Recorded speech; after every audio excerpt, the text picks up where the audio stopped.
Hello everyone, Earl Henderson, Primordial Defense. Thank you for watching. I have another Monday quarterback video for you. I'm going to play the entirety of this video, and then I'll go back and talk about things that are going on to better explain what's going on, and talk about things that I think that were done right and or done wrong. Without further ado, here we go.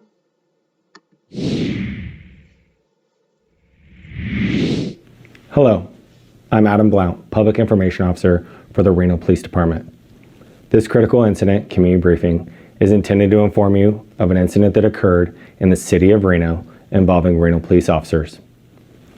You're about to see relevant video footage and learn about other evidence and police procedures related to this case. This will give you a better understanding of the events that occurred that day based on what we know right now. This video is not intended to draw any conclusions on whether or not the involved officers acted consistently with our policies or law until the facts are known and the investigation is complete. A word of caution: the images and information you're about to see may be disturbing. When a police officer uses force to arrest a suspect or defend against an attack, it can be graphic and difficult to watch. In addition, there may be strong language used by those in the video. Viewer discretion is advised, especially for young, children, and sensitive viewers.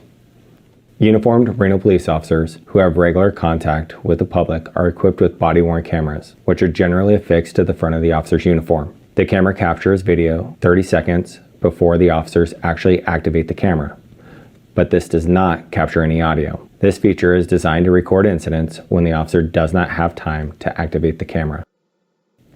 My name is Oliver Miller, and I'm a Deputy Chief with the Reno Police Department. Anytime an officer is involved in a shooting, it's our policy to have the incident investigated by an outside agency in accordance with the Washoe County Officer-Involved Shooting Protocol. These investigations are complete and thorough. They typically include interviews of those involved, collection and review of any available recordings, and an examination of all the evidence. The investigating agency will evaluate the facts and evidence and submits the case in its entirety to the Washoe County District Attorney's Office for criminal review. The District Attorney's Office evaluates the case and determines whether or not any criminal charges are appropriate. After the review, the Washoe County District Attorney's Office provides a public report with their findings. The video provided in this briefing was captured by the body-worn cameras of the involved officers, as well as the Reno Police Dispatch recording of the initial call for service. It's important to note that the body-worn cameras only provide a limited view and cannot capture everything an officer sees or experiences. On November 5th, 2021 at about 10:57 p.m., Reno police officers responded to an apartment complex in the 100 block of East Grove Street after receiving a 911 call about a domestic disturbance where the reporting party could hear screaming coming from the inside of a nearby apartment. The reporting party also heard what they believed to be gunshots. As the two responding officers approached the door of the second floor apartment, they could hear a male screaming inside. After officers knocked on the door, the suspect, Isaiah Herndon, emerged from the apartment and immediately pointed and fired a handgun at one of the officers. Both officers responded by returning fire with their service weapons at Herndon, causing him to retreat back into the apartment. Sam 193 and Sam 396, 1963. 193. Sam 193 and Sam 396, East Grove Street. Checking for a possible 1016. RP can hear screaming and pounding on the walls. Says it's a male and a female. RP also advising they possibly heard a gunshot, but also stated that it's normal for the area, unknown if it came from the apartment or outside. Also that the male and female are possibly 1056 narcotics. East Grove Street. 193. 396.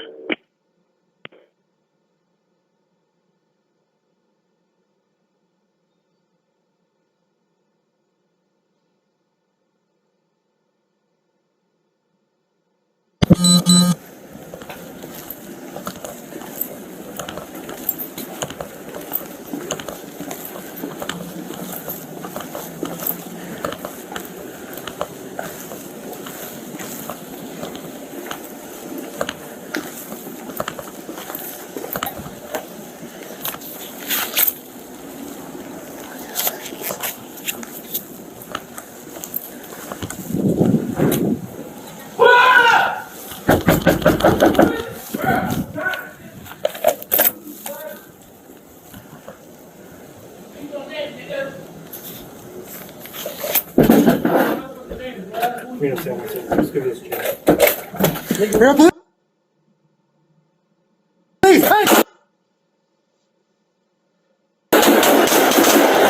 Shit! Back up! Back up! Shots fired! Shots fired!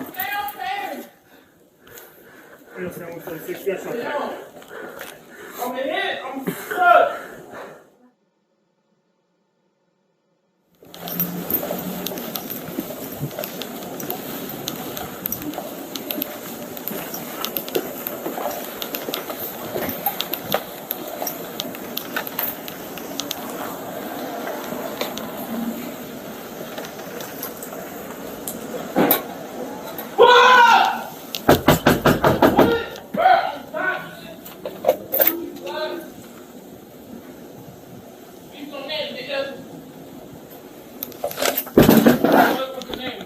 Reno Sam 176, give this a chance. Real police! Hey! Shit! Back up! Back up! Shots fired! Shots fired! Reno Sam 176, we got shots fired.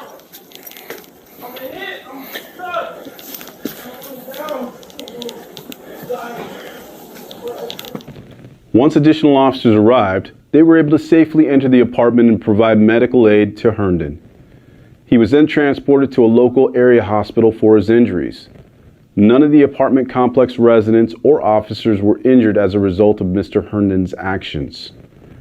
The Sparks Police Department is the investigating agency for this incident, and the involved officers are currently on administrative leave during this ongoing investigation. Mr. Herndon was arrested for 2 counts of assault with a deadly weapon and 1 count of possession of a firearm by a prohibited person. In the coming months, the Reno Police Department's Office of Internal Affairs will review all relevant information and make a determination as to whether the officer's tactics, drawing and use of a deadly weapon, and use of force were within policy and standardized procedures of the Reno Police Department. Those findings will be submitted to the Chief of Police for review in accordance with the Reno Police Department policy. This body-worn camera footage has been made available to our community to keep you informed. Any additional camera footage will be made available at the conclusion of the formal investigation. The Reno Police Department takes these incidents very serious and treat them accordingly. For questions or additional information regarding the Reno Police Department or our policies, please visit www.renopd.com. Thank you.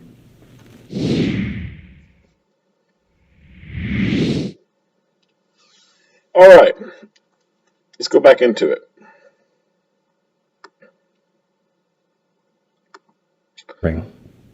When a police officer uses force to arrest a suspect or defend against an attack, it can be graphic and difficult to watch. So I don't know if any of you all watched Reno 911 back in the day, but this dude reminds me of Terry. Terry is the dude who rode around on roller skates, and oh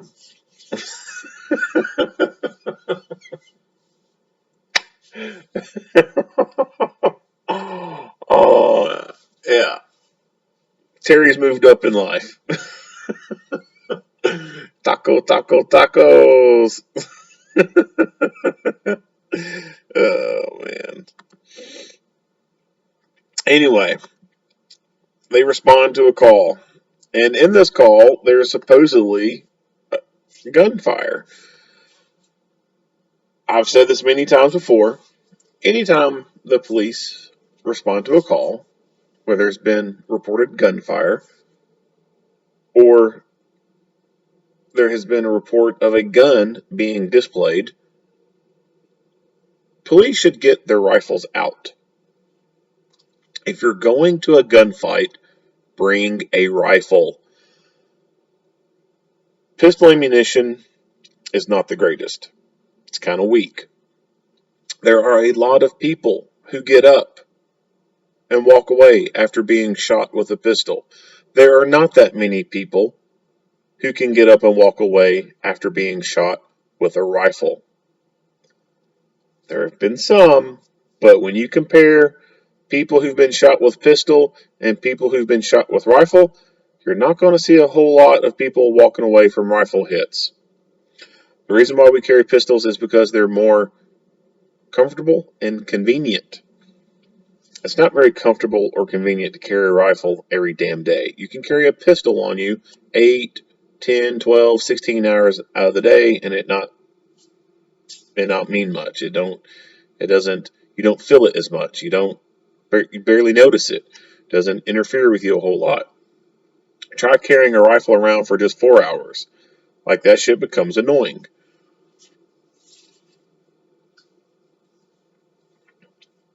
But we see this time after time after time after time. Police responding to calls where there's gunplay involved and they don't get a rifle out. That needs to be a thing of the past. That needs to change.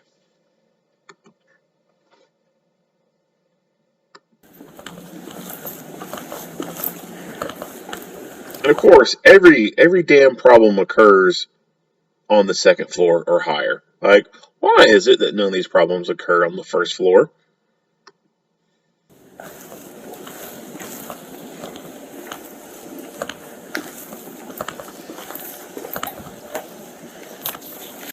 So the thing, the thing that sucks about residential units like this is, one, there's a very small, limited walkway here, and then there's this big ass window. And then right here is a dead end.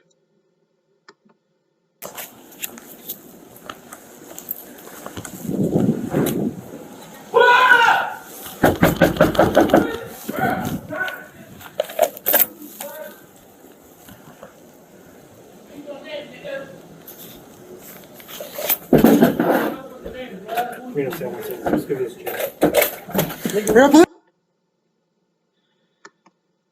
Boom. Dude sticks the gun right out and just shoots.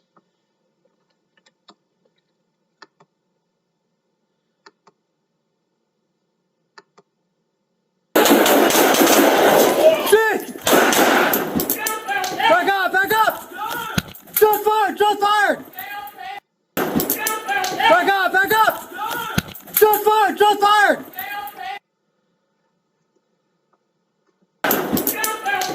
Back up! Hey! Shit! Back up! So this officer fires all one-handed while holding a flashlight in his left hand, and he fires with his right hand, and his gun has a weapon-mounted light on it. Back up! What would have been the best option, in my opinion, is he just jettisoned that flashlight out of his left hand, go to a very good two-handed grip, activate that light, and get rounds on target. Shooting one-handed sucks. You lose a lot of accuracy when you just go to one-handed. And if he's using his left hand to shine the flashlight to illuminate the target to see better, well, he can achieve the same thing by activating his weapon-mounted light. The easiest, simple solution is to just drop the flashlight out of your left hand and immediately go to two-handed grip and activate the weapon light. Shots fired! Shots fired! He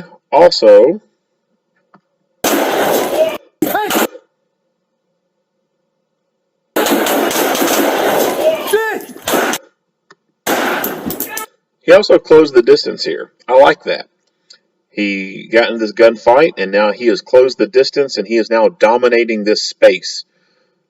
Granted, standing in the doorway is not the best place to go, but he is starting to dominate this space and move forward, and he can now have a good, clear line of sight on the bad guy. but then he backpedals away, Shot fire! Shot fire! and now he loses visual of the bad guy, and has now put his back to a ledge, and he's unable to go any further. He's in a dead end right here. There's nowhere to go. I mean, he could go over the rail, but he's going to have a distance to drop until he hits the ground. I think his best course of action would have been, as he was right there, to either A, make entry into the room and dominate the fuck out of that space, or B, continue running forward because he was already going forward, just push past the door and then go to an area where he can have more options than get over here to this dead end over here. His only option at this point is to kick this person's door in and go in their house for cover, or go over the railing. And I don't think going over the railing is a very viable option. I'd say kicking this door in and going in this person's house would be the better option in case this dude starts getting into the fight again and sticking the gun out the door and starts shooting. He has nowhere to go at this point.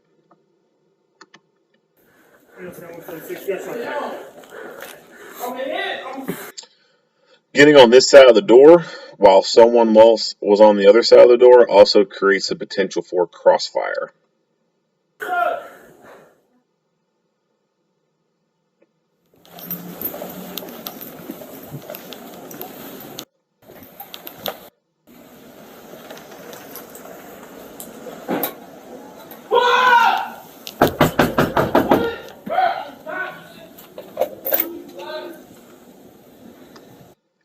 I do like how he knocks on the door and he backs away from it.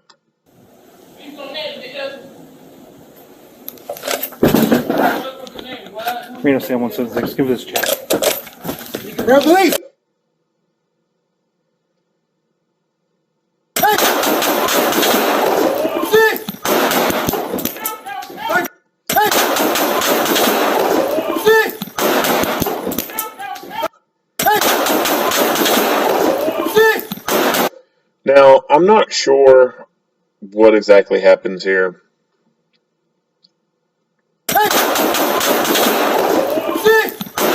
I think it's possible that he was mashing really hard into the gun with a two-handed grip and then caused the magazine to become dislodged. Back up! Back up! Shot fire! Shot fire! Hey! Six! Back up! Back up!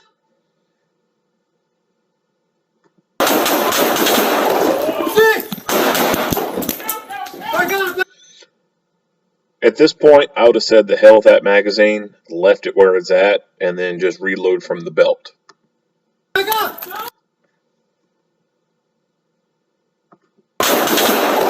Six! Back up! Back up! Shot fire! Shot fire! But he does recover it and gets the gun back in the fight. Reno Sam 176, we got shots fired.